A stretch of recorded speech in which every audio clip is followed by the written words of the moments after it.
Welcome back to The Price of Business. I'm your host, Chris Kelso, filling in for Kevin Price about making the world a better place. Remember, you can catch this show and all of our prior shows on priceofbusiness.com. You can also check us out on U.S. Daily Review for a lot of great things that are coming up and great contribution and great news and articles. Lastly up right now, we actually have Chris Kidd. Chris, how you doing? Fantastic. Let us know a little bit about who you are and what you do, if you don't mind. I'm a financial coach, and basically I work with people to help them improve their financial situations, whether it's managing their money in a better way, getting out of debt, learning to be better investors and more proactive rather than reactive or passive, and also work with young entrepreneurs on helping start businesses and stuff and turn their passion into profits. I like that a lot, by the way. I tell everybody financial illiteracy is still at an all-time high in this country, and we need to make sure that we educate individuals as to the importance of understanding their financial situation, and more importantly, individuals like yourself who can get them and guide them in the right area. And you have a great guest with us today. Yeah, my guest today is a former NFL player, played with the San Francisco 49ers for a while. He's got some amazing things that he's doing off the field now, and it's also sports related, but I'll let him tell us about it. I'm sure the 49ers could use him on the field this year, by the way. Well, my guest is Tyrone Smith, and he's actually with First and Goal, which is a organization we'll let him talk about here in a minute, but good to have you on, Tyrone. Thanks for having me. Tell us, I guess, a little bit of what you learned as far as coming into the NFL, and I know that that the acronym on that is not for long, but what are some things that you learned there, and some things from a financial perspective that young athletes that are making that transition need to keep in mind as far as thinking for the future and stuff? I mean, you can definitely trust and believe that the NFL definitely stands for not for long, because after playing for 4 years and having an unfortunate injury where I actually fractured and broke my T5 vertebrae, and going through 8.5 months of rehab, I realized there was so much more to do with my life beyond the game. And so one thing I would tell any and every young athlete is to really prepare for the future, because you can have a desire to actually reach whatever goal you may have in regards to making to professional sports. But after that, really, what do you do? And I think the most critical thing for athletes today is to truly have a plan beyond the game, a plan beyond plan A, having a plan B, something to fall back on. And not just, I know you can make a lot of money, but the cash flow is a totally different thing than having cash, and the money can run out if it's not managed correctly.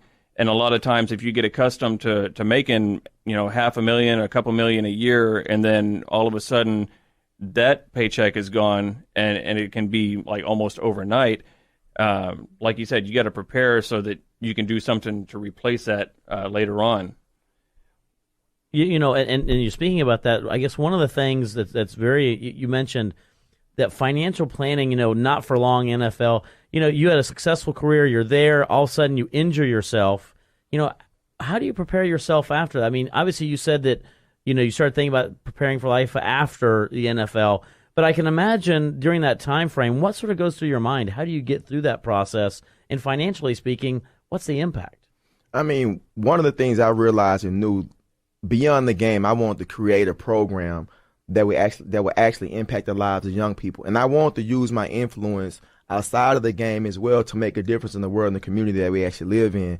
And here it is. I played professional football for 4 years and got injured. I was smart with my money. I did pretty good with my money, and I knew that it wouldn't last forever. So the thing about it is really connecting yourself and surrounding yourself with good people who will hold you accountable to make sure that you do things the right way in regards to, saving your money that you're actually going to earn.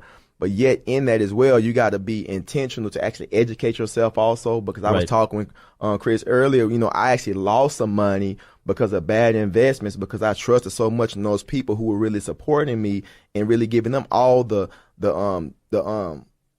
insight to just trust their guidance, where I really educated myself just that much more.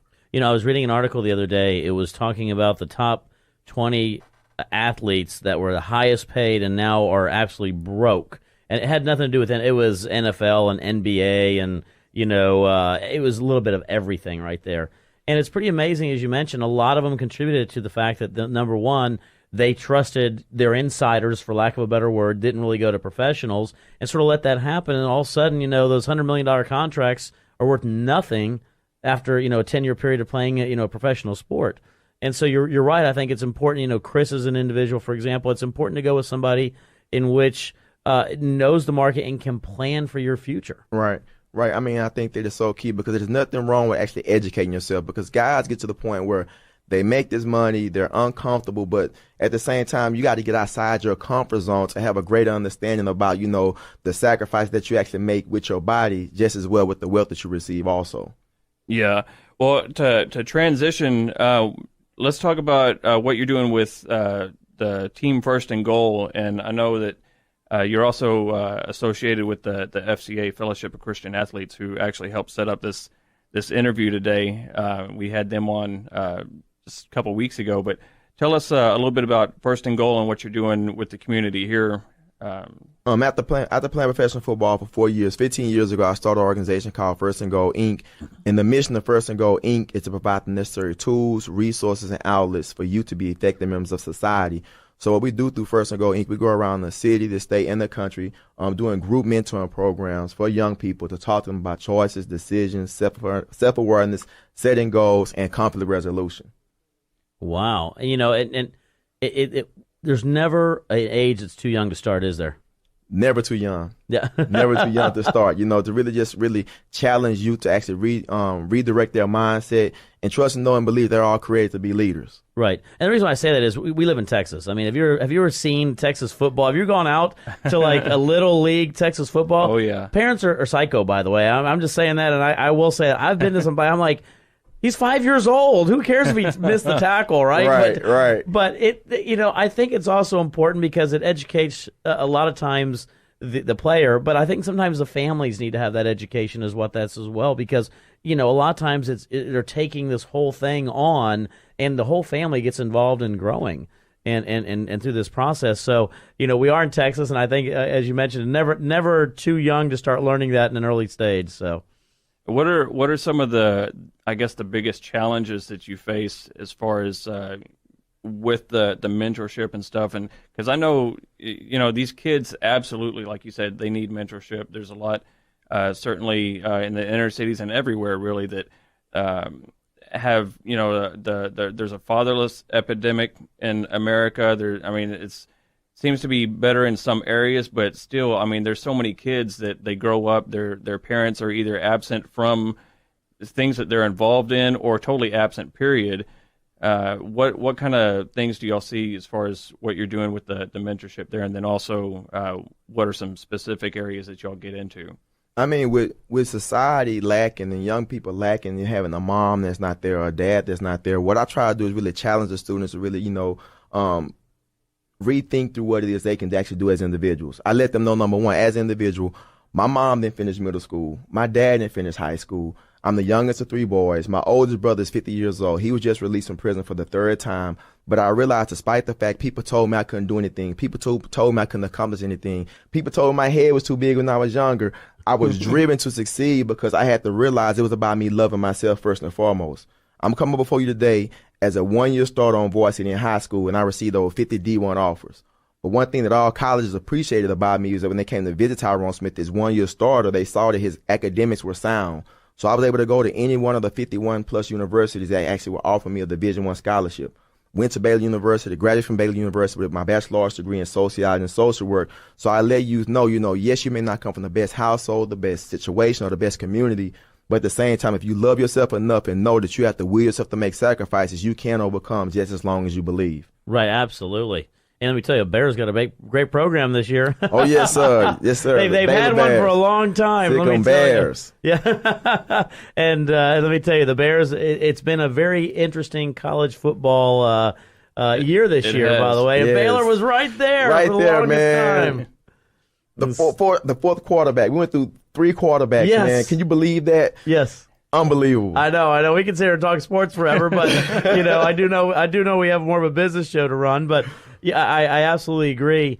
What would you like to obviously we're coming up against a couple of minutes here. What would you like to let our listening audience know, will leave them with, I guess, as far as who you are and how they can engage with you? One thing I try to let everybody know is to recognize as you listen today that, you have value as an individual. You're capable of achieving amazing things.